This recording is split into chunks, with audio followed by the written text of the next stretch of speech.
There are lots of stories out there of kids who have gotten horribly addicted. ADHD medications is going in the wrong direction. It's going up. In the high-pressure rat race of academic achievement, there is one fix students are turning to at an alarming rate to get ahead. I took it and I was like, oh my God, why haven't I not been doing this? You could say it's kind of like cocaine. Everybody that I know does. I personally have never had it. I have a friend who takes it, but she has a prescription. I know people who take it frequently. Take it during finals week, but I'm not prescribed it. I mean, they don't see this as a bad thing at all.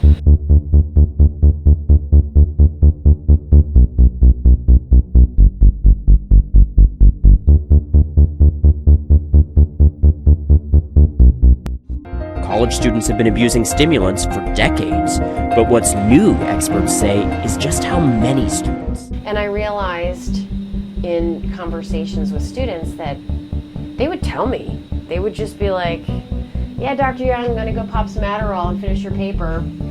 And I realized, like, there's no social stigma associated with this. Like,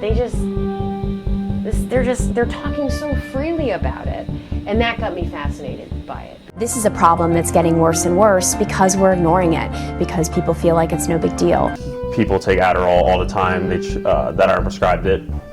It's a very accessible drug, especially on college campuses. It's so available and it's so prevalent that it's really difficult to view it as potentially harmful because everyone's using it. And used by a growing number of students who do not have ADHD, but want that performance boost.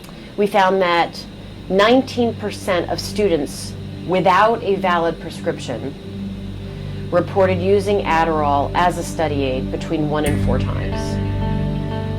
We found, in addition, 16% of those without a valid prescription reported using Adderall or similar stimulants 5 or more times in the last 6 months. I've been here since 2008.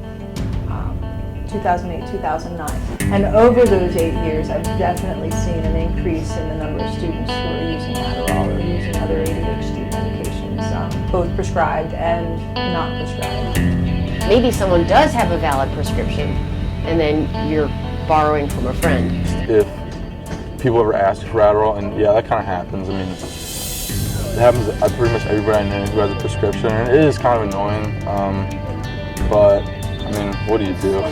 Since I've got to college, if people notice that, like they see the bottle in my room, they'll ask me sometimes. I feel awkward because I don't want to sell it because I actually need it versus other people who don't need it. I just wouldn't give it to them. When I see my friends, 3 out of 5 of my friends are taking Adderall and they're fine, and I try it and nothing bad happened, and okay, it's so available and it's so prevalent that it's really difficult to view it as potentially harmful because everyone's using it. Without a doubt, it definitely helps people who truly have ADD, ADHD, and need help focusing. But at the same time, it's a vastly overprescribed drug, and I feel like not everyone needs it, and it's kind of becoming sort of a reliance.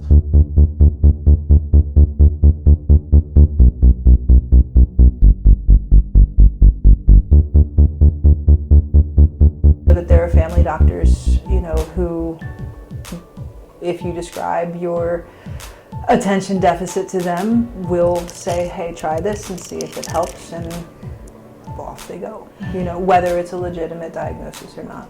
And my doctor, though he thinks that most people can take it every day, it does affect everyone differently, and it's just about a matter of finding out how much is right for you. It wasn't really until I struggled through freshman year of college that I decided to get kind of tested for it, and so there was kind of a couple of components that went with that. I had to do 3 different written exams and then kind of an assessment, like a psychological assessment with a psychologist. I went to the doctor and he gave me a test where I had to fill out answer questions asking if I got distracted in class or if I had trouble completing a task after the hardest part was finished. And after they got the results back, he prescribed me.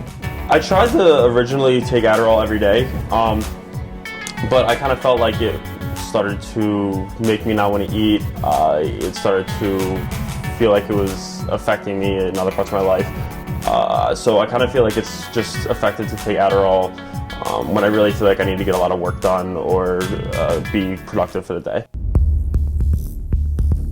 This is where I'm at now. I just assume that my students are doing it. Not all the time, but I assume, especially as we're approaching like finals, I'm like, I just assume. For the students who don't take it, they really resent the students who do. They think that they're cheaters and that it's unfair. But think about what happens then if you're going to design a campaign to get people to not do Adderall, and you're going to use that and say, you want to be a cheater? Take Adderall. The problem is, the other message implicit in that is, it works. The side effects aren't great at times, so if you don't actually need it, like, I don't see why you would take it. In terms of the risks, we do know health-wise that there are risks associated with it, right? It increases heart rate, it causes sleep loss. Like, if I do take it later than 10 a.m., I'll just like have my mind like racing all night pretty much until like 2 a.m.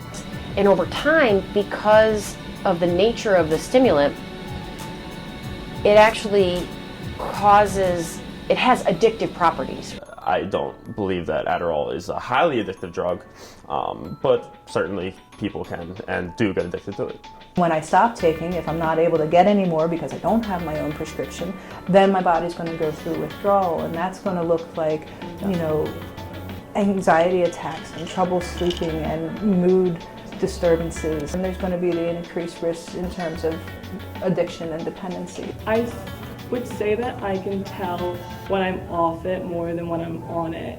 Like when I'm on it, I don't feel like it's a switch in me that like I can all of a sudden just study really hard. But when I'm off it, I notice like I definitely get more tired and I'm not as focused on like little tasks. You can definitely feel an Adderall crash. After the effects do wear off, you aren't really so much yourself right away. And my GPA has like definitely gone up from like high school.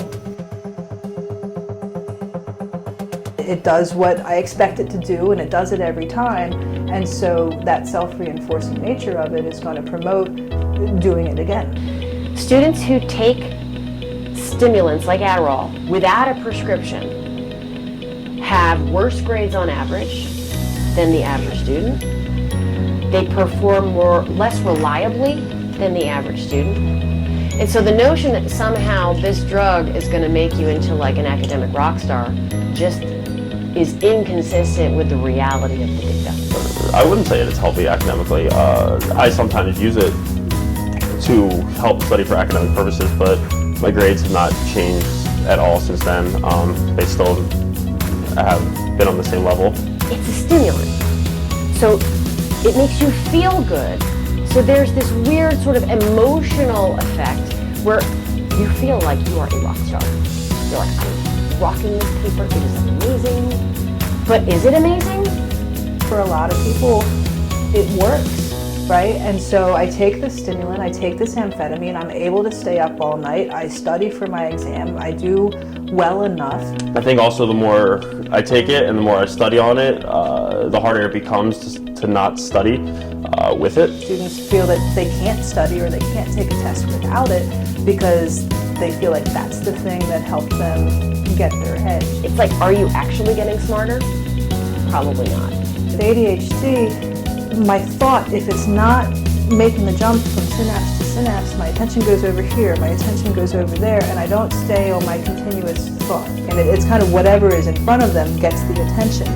If it's the appropriate thing, for some people that works, but overall I think the quality, it's not authentic.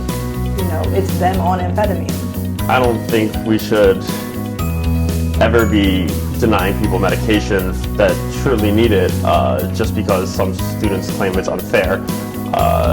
It's not about making a competition between the students in terms of doing well academically. It's about making sure that these people are getting the help and the medication that they need.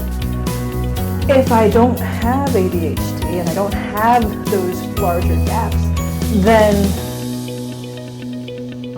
many people tend to become too focused on whatever's in front of them, too focused on this detail and not the bigger scope of the project. My fear is that this becomes a habit and then people start to doubt their own inherent intellectual capacity without the drug.